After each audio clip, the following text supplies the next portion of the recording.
Ebert review, Demi Moore and Gary Oldman risking all for love in The Scarlet Letter. Harvey Keitel hosts a never-ending party in Blue in the Face. And David Caruso fears Linda Fiorentino may be a murderous call girl named Jade.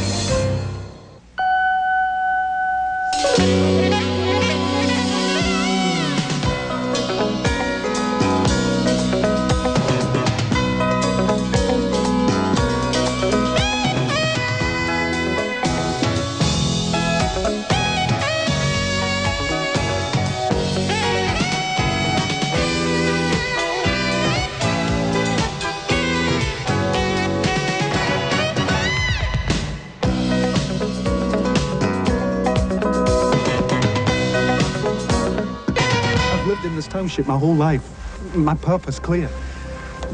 But now I would risk everything, my life, my ministry, my soul, just to spend a few moments alone with you. Demi Moore and Gary Oldman fight the temptation of a forbidden love, but not very hard, in a new version of the American classic, The Scarlet Letter, updated for the 1990s. It's one of 5 new movies we'll be reviewing this week on Siskel and Ebert, along with Linda Fiorentino and David Caruso in the new thriller Jade, and also Harvey Keitel, Roseanne, and Madonna in an improvised comedy. I'm Roger Ebert of the Chicago Sun-Times. And I'm Gene Siskel of the Chicago Tribune. Our first film is The Scarlet Letter, and right away I'm going to have to object to its happy ending, which is miles away from the original ending in the classic novel by Nathaniel Hawthorne. I just don't think you can play this fast and loose with classics. Demi Moore stars as the married Hester Prynne, who arrives in puritanical Massachusetts in 1666 without her husband, and immediately is excited at the sight of the local preacher bathing in the nude, another plot point not in the book. After hearing his sermon, they meet once again. It's rare for a man so young to speak with such a force of passion. Well, for some reason, I felt most inspired today. That's Gary Oldman as the Reverend Arthur Dimmesdale, and soon he and Hester acknowledge the intensity of their feelings. Say something to end it, for I'm not the power. After hearing reports that her husband, upon arriving in America, was killed by Indians, Hester cannot delay acting out her love for the Reverend.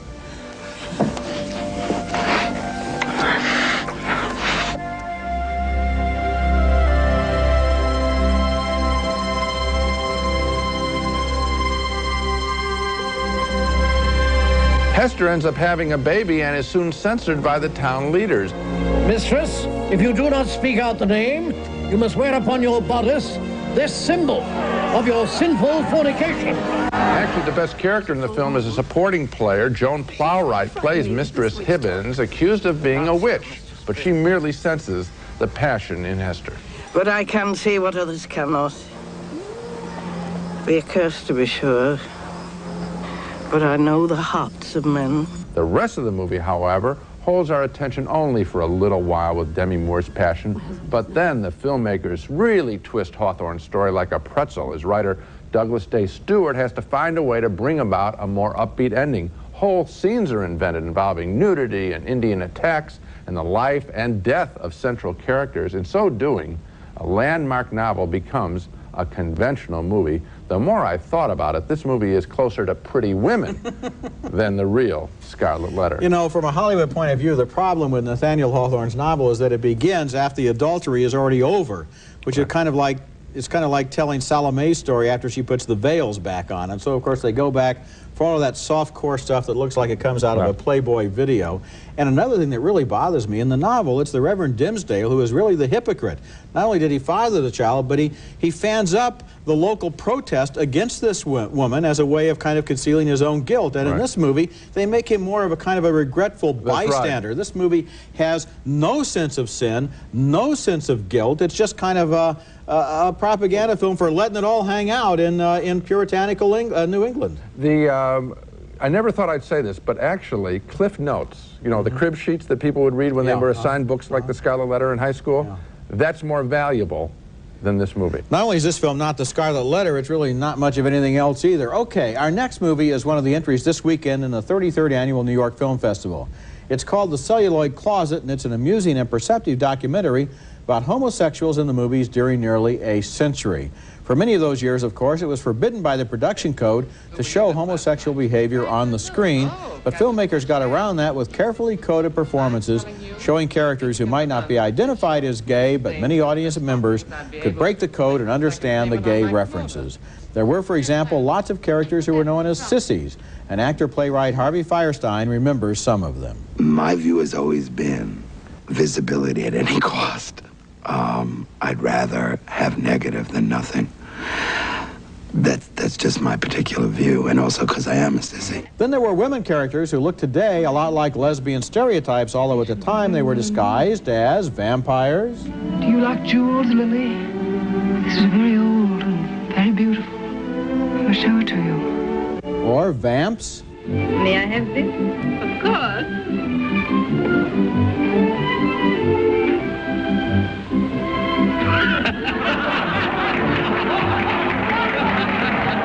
Or simply very possessive, sinister forces like Mrs. Danvers in Hitchcock's Rebecca. Feel this. It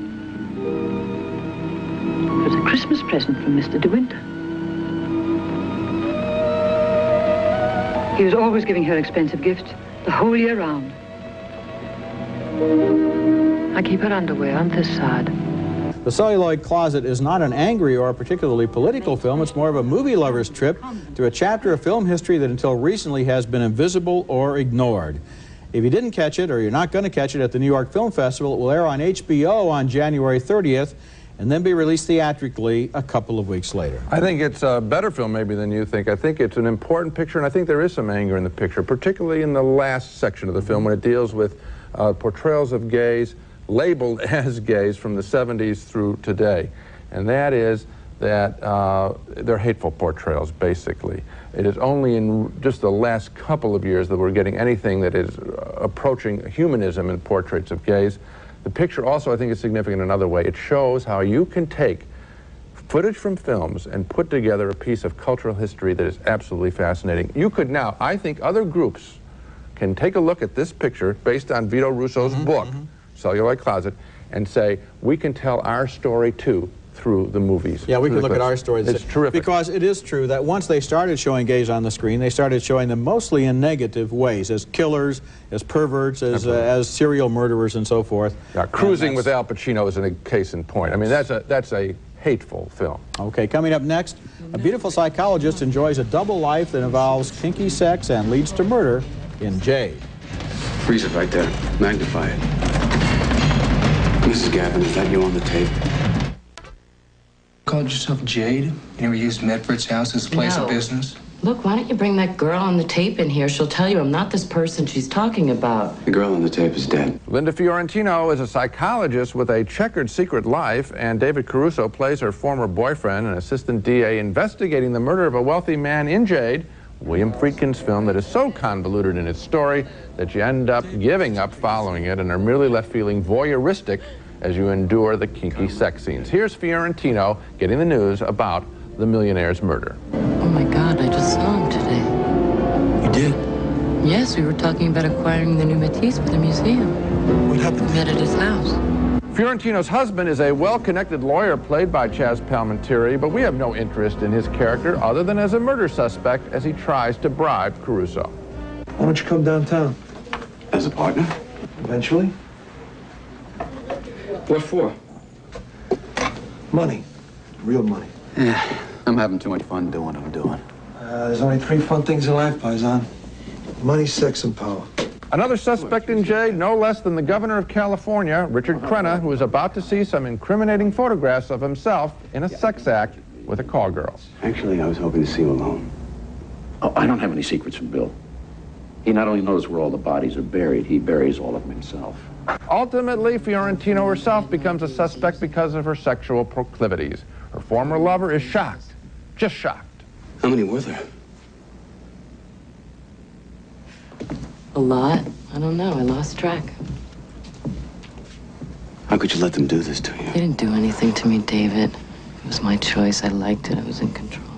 Jade is pretty much claptrap in luxurious surroundings. The only character we could possibly care about is Fiorentino's, but she is lost in the story's many twists and turns, and her sex scenes are merely inserted as turn-ons, not as any part of any serious psychological examination of personality type. Jade doesn't care that much about her. Jade is about obnoxious rich people treating each other with contempt. At the end, I didn't care who done it or whether David Caruso ever found out who did. I didn't either, but I did want to know, and the first time I saw the movie, I didn't understand how it turned out. Now, they re-edited the last reel, and I saw the entire movie again yesterday. Now I think I could pass a test on it, but on the other hand, it turns out that there are two solutions to two different threads of crime in the movie, and the solution to one of them makes the same mistake that another screenplay by the same writer, Joe Esterhaus, made in Jagged Edge. If you remember that movie, there's a guy dead on the floor and the camera shows him and everybody says, oh, that's who it is, but then they all say, but who was it? And in this movie, the same thing. You really have to look and think to see who that dead body is, and then you have to think real hard to figure out how it connects with anything, and then it doesn't connect with the main murder. But Roger, you're talking about it as a mystery. At any point, did you care who anybody cared? No, because it's all the elements. It's all the elements, but they're not assembled in terms of any kind of story or character development that involve you. Linda Fiorentino is a good actor. She can play a psychologically deep character. Has she been given one here? No. This movie is just showing the back of her body in sex scenes. All kinds of problems. For example, when it turns out who committed the main murder, how did that person get the other person to go along with it? That's an interesting question. How come Caruso never knew anything about Fiorentino's sexual problems when every other man in San Francisco If you could answer every question, you still would have a worthless story. Coming up next, Harvey Keitel in Blue in the Face, a movie that uses the same locations and characters as Smoke.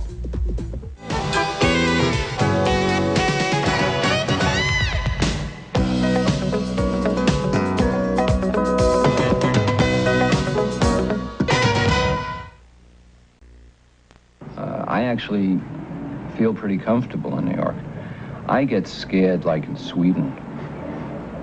You know, it's kind of empty, they're all drunk, everything works.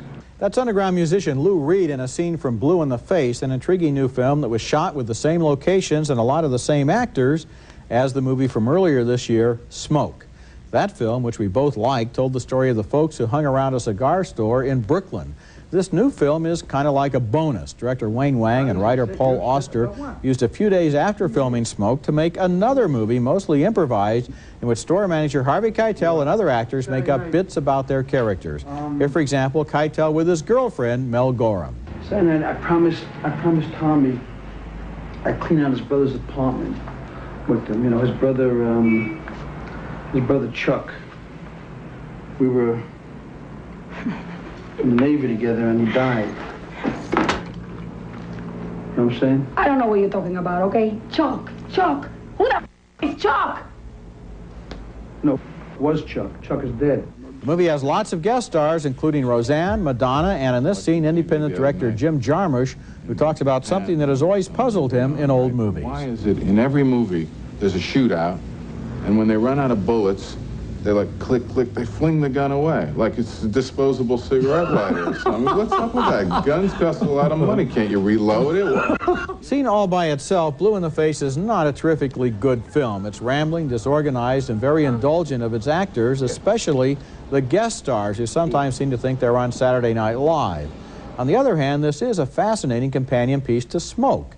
And if you like that movie, you'll want to see this one just to see the variations and riffs on characters and situations. It's like watching the actors play after they get off work. So if you saw Smoke, I recommend this movie, and if you didn't see Smoke, I don't think you're going to get much out of it. Well, I saw Smoke. I think it's one of the best movies of the year. Probably you're going to put it on my 10 best list, and I didn't find this picture worth very much at all. In fact, I think self-indulgent is really the word for it. The actors did go on and ramble, and Jim Jarmusch talking there. On the subject of movie cliches, our show's been a lot funnier on that subject than Jim Jarmusch is sitting there talking. Other characters come in and prattle on and really don't say anything. Only Harvey Keitel. This is interesting. Harvey Keitel is always interesting in this picture. He's the only one, I think, that stands out and is consistently interesting. You can see the other actors struggling, having to improvise, and you can see Keitel steady as a rock, playing with them and saying what he's going to say. This is a bad film. He's good in it. But I still feel if you saw Smoke, then you would want to see this movie. Not according to me. Yes, you would. I didn't like it at all. Just for fun. No, not for fun. When we come, I don't like to see bad movies for fun. When we come back, an epic film that updates Victor Hugo's classic, Les Misérables, is next. Our next film is something audacious and special. Unlike The Scarlet Letter, it's an adaptation of a classic, but what a difference. It's Claude Lelouch's Les Misérables, based on Victor Hugo's novel of the French Revolution, but set instead in this century, in Vichy France, during the Nazi occupation. And the everyman hero of the story is a truck driver named Henri, played gloriously by Jean-Paul Belmondo, here helping a Jewish family, the Siemens, escape from the Nazis. He can't read, so in exchange, he wants them to tell him the classic French story of Les Misérables. Je voudrais surtout que vous me parliez de Jean Valjean. Pareil que je ressemble. Vous savez, dans ce livre, tout le monde se ressemble. Dans ce livre, on croise des gens qu'on connaît depuis toujours. Emboldened by the story, Henri decides to do good and enrolls the Siemens' daughter in a convent, where she'll be safe, he hopes. Henri also risks his life in battle, as director Lelouch, following Victor Hugo, makes the point that the existence of good in the world depends on the individual actions of individual people.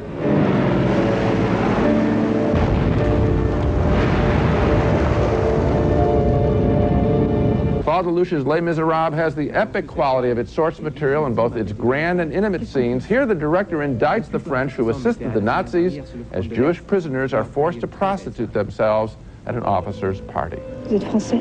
Oui. Alors pourquoi cet uniforme? Oh, parce que les Allemands aiment bien honorer les bons Français. C'est avec vous que je dois passer la nuit? Ben, si vous voulez survivre à cette guerre, ça me semble plus raisonnable. J'aurais préféré que vous soyez allemand. Moi aussi.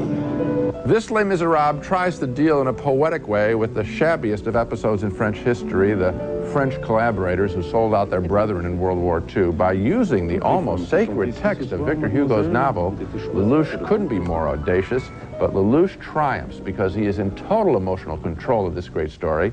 Indeed, I think he pumps new life into Victor Hugo's novel, paying homage to its universal themes and challenging us to do likewise. I was thoroughly impressed with and entertained by this new Les Misérables, a candidate also, I think, for one of the year's best films. I thought it was a very, very strong film and very inventive in its structure, too. Belmondo plays either 3 or 4 characters in the movie, including there are lots of scenes that are flashbacks to the time and characters of Les Misérables, because as the story is told, we see those characters, and of course Belmondo, the truck driver, imagines himself as Jean Valjean, the hero of Les Misérables. And then it's because of the lessons he learns from Hugo that he knows how to behave in the present day. When he has moral questions that he has to answer during the war in France, he does what the good people in Hugo's novel would have done. The importance of Les Misérables in France can't be measured. And so I mean, he's setting himself up for a great fall, but he makes a great piece of work. It's a very good film. Coming up next, a special report on a national tour by the Library of Congress of some very important films. I had that bum all figured out. He had a good left hand, you know what I mean? This Siskel and Ebert special report is brought to you by Orville Redenbacher's Gourmet Popping Corn, the best part of the movies. Earlier this week, I went to Madison, Wisconsin for the kickoff of a national tour for a package of restored films sponsored by the Library of Congress. The purpose of the tour, which will eventually visit all 50 states, is to call attention to the issue of film preservation, which is difficult and expensive, but necessary because unless they're cared for, old movies can slowly disintegrate until their images are lost to us forever. I spoke to an audience of avid moviegoers at the Madison Civic Center about one of my favorite movies on the tour. One of the most famous sets ever constructed was the War Room in this movie. Remember the great line, "You can't fight in here"? This is the War Room. That's right, Stanley Kubrick's Dr. Strangelove from 1963, a satirical classic that holds up well but was in danger of destruction, believe it or not, before it was restored. General Turgidson, I find this very difficult to understand. I was under the impression that I was the only one in authority to order the use of nuclear weapons. Another film was one of the earliest movies ever made, The Great Train Robbery from 1903. More than half of all silent films ever made no longer exist. I talked with Patrick Lockney, curator of film programs for the Library of Congress, about the challenge of film preservation. West Side Story, for example, is rumored to have preservation problems. All the film prints that are known to exist now that date back to the release of the film are faded beyond recovery. And archivists I know of have not been able to locate any non-faded film prints, so the preservation of that film is not known. Orson Welles once told Peter Bogdanovich that movies are like pieces of time, and it's good to know that some of that time is being preserved. Now let's take another look at the movies we reviewed this week. 2 thumbs down for The Scarlet Letter, an absurd attempt to turn Nathaniel Hawthorne's classic novel about sin and repression into a modern story about sex and romance. 2 thumbs up, though, for The Celluloid Closet, a documentary that traces homosexual characters and themes in movie history. It's amusing, it loves movies, and it has a point to make. 2 thumbs down for Jade, the confusing movie that seems to have all of the pieces of a slasher thriller, but can't seem to fit them together. 2 thumbs down for Blue in the Face, made with the same actors and locations as Smoke. And finally, 2 thumbs up for Claude Lelouch's virtuoso film Les Misérables. It opens next week in New York, L.A., and Toronto. So, Les Misérables? Yes. Good film in the Celluloid Closet, too. 2 terrific films. That's it for this week. Next week, we'll be back with reviews of more new movies, including Get Shorty, starring John Travolta, Gene Hackman, and Danny DeVito in a gangland comedy based on the bestseller by Elmore Leonard. So you make movies, huh? I produce feature motion pictures.